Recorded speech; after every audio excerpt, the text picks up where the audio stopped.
Welcome to comrade TV. శాసనసభలో SC వర్గీకరణ ఆమోదంతో MRP సంబంధ సంఘాలు హర్షం. అంబేద్కర్ విగ్రహానికి పూలమాలలు వేసి ర్యాలీగా వెళ్లి కూడలిలో పద్మశ్రీ కృష్ణమాదిగ చిత్రపటానికి పాలాభిషేకం.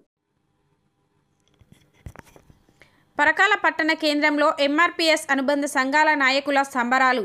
అంబేద్కర్ గారి విగ్రహానికి పూలమాల వేసి ర్యాలీగా తరలి వెళ్లి బస్టాండ్ కూడలిలో మందకృష్ణ మాదిగ గారి చిత్రపటానికి పాలాభిషేకం చేసిన ఏకశంకర్ మాదిగ, ఎంఆర్పీఎస్ రాష్ట్ర కార్యదర్శి కొయ్యాడ విష్ణు మాదిగ, మడికొండ ప్రమోద్ మాదిగ, డప్పు కళాకారుల సంఘం నాయకులు అనంతరం మాట్లాడుతూ 30 సంవత్సరాల మాదిగల ఆకాంక్ష నిన్నటి రోజు శాసనసభలో వర్గీకరణ బిల్లుకు ఆమోదన ముద్ర వేయడం హర్షించదగ్గ విషయమని, మాదిగల ఆకాంక్ష నెరవేరిన తరుణంలో ఆనందాన్ని వ్యక్తపరుస్తూ గౌరవ శ్రీ మందకృష్ణ మాదిగ గారికి అభినందనలు తెలియజేసిన నాయకులు ఈ యొక్క కార్యక్రమంలో బొచ్చు చిన్ని కృష్ణ, స్వరబొచ్చు అభినవ్ మాదిగ, విద్యాసంఘం నాయకుడు పెండల మహేందర్ మాదిగ, సిల్వర్ కోటి మాదిగ, శనగారపు బచ్చర్ మాదిగ, శనగారపు శ్రీధర్ మాదిగ, పెండల రవీందర్ మాదిగ, ఏకు రమేష్ మాదిగ, మచ్చ సురేష్ మాదిగ, కోకిల రమేష్ మాదిగ, కొయ్యాడ అఖిల్ మాదిగ, బొట్ల యాకూబ్ మాదిగ, బొట్ల జాను మాదిగ, కోయిల రాకేష్ మాదిగ, కోయిల కిరణ్ మాదిగ, చింటూ మాదిగ, రమేష్ రాకేష్ మాదిగలు, డప్పులు కళాకారుల సంఘం నాయకులు పాల్గొన్నారు.